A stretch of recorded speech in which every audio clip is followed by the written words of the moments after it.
wonderful to be with so many friends. Thank you for that very, very warm welcome. I give my apologies for not being a quiet senator. But when it comes to speaking the truth, we must not be quiet. And when it comes to speaking out for Israel, we must not be quiet. And this is a room of men and women who are committed to speaking the truth and not remaining silent. For that,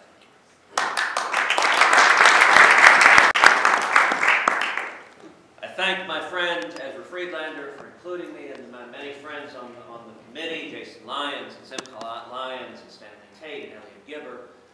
And I thank each of you for being here, supporting the Iron Dome, but more importantly, supporting the unshakable friendship between Israel and the United States. You know, this is a week of mourning. This is a week of tragedy. Every one of us was horrified seeing 5 innocent men murdered. 4 as they prayed, murdered by vicious terrorists who had but one objective: to kill Jews. It is striking, of those 5, 3 of them were dual Israeli U.S. citizens. They were murdered indiscriminate of whether they were Americans or Israelis. All that mattered to the terrorists was that they were Jews. Now that underscores how interrelated our nations are. How we have common enemies that would seek to murder us. The one is the little Satan and the other is the great Satan. A good friend of mine studied under one of the rabbis who was murdered this week. And to see in the immediate aftermath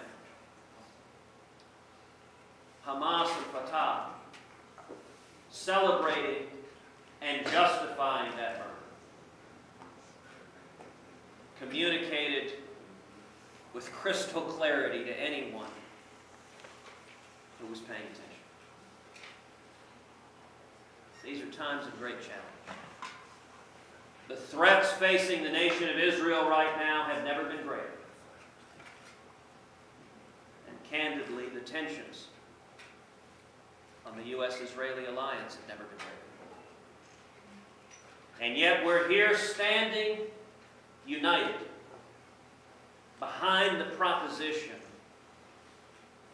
that it is vital for American friendship and support with the nation of Israel to remain strong and unshaken.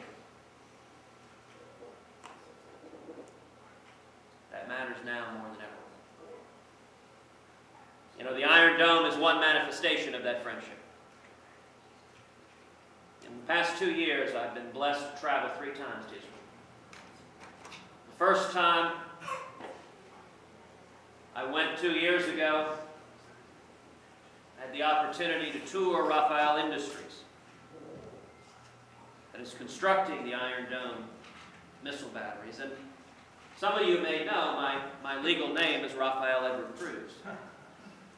And I thought it was incredible hospitality to name the company after. I mean, that really was above and beyond making me feel welcome. You know, as we saw the rockets raining down on Israel in recent months,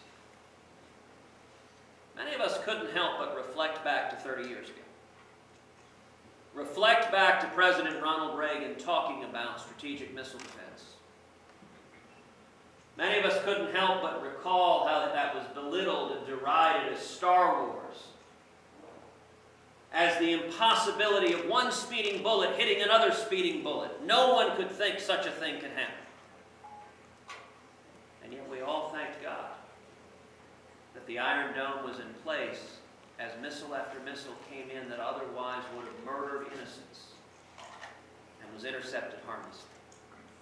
You know, there's a wonderful video online, which if you haven't seen it, I would encourage you to go home and Google it. It's a video that you just simply Google Iron Dome wedding.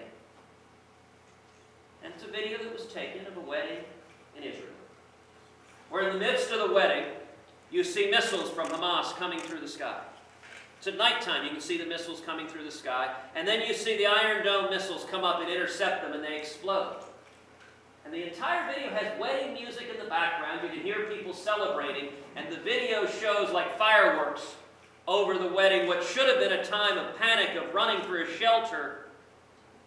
Instead, the Iron Dome preserved life instead of the potential of transforming that event into an event that could have been marred by murder and death.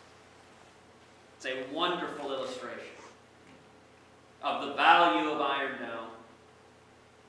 And as the folks here know, Iron Dome is not an isolated system, but it is part of a systematic missile defense program, including David's Sling and Arrow 2 and Arrow 3, designed not just to protect against short-range, relatively low-tech missiles from Hamas, but ultimately to protect against the threat of longer-range missiles from Iran. And I will tell you right now, as we face terror, as we face threats to Israel from every direction, there is no greater threat to the national security of the United States, and there is no greater threat to the national security of Israel than the prospect of Iran acquiring nuclear weapons capability. I agree with Prime Minister Netanyahu that Iran's acquiring nuclear weapons capability is an existential threat to the nation of Israel. And I would note that existential doesn't mean a Frenchman in a black beret chain smoking. It means quite literally going to the existence. That took a minute. Going to the very existence of the nation of Israel.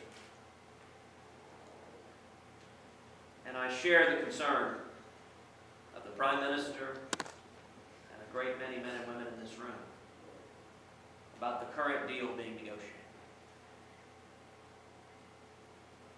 And I will tell you that I hope very much with the new Congress that will convene in January, that Congress will come together in a bipartisan manner in both chambers to say collectively, we will not allow a bad deal to go through that allows the nation of Iran to acquire nuclear weapons.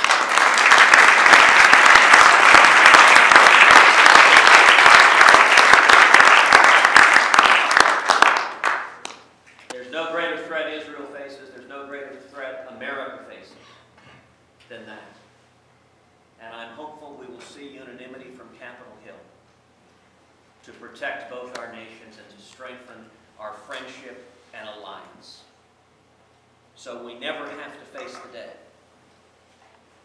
when the radical mullahs in Iran have nuclear weapons capability. And I would note, by the way, just to underscore how foolhardy these negotiations are, in the middle of the negotiations, the Iranian leadership tweeted out a detailed proposal for the annihilation of the nation of Israel.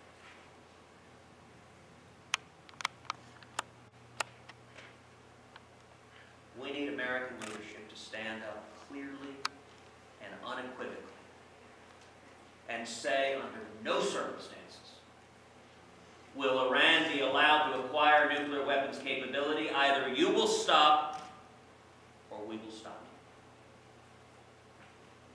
Hopeful we'll see that leadership from Congress in the new Congress convening very soon.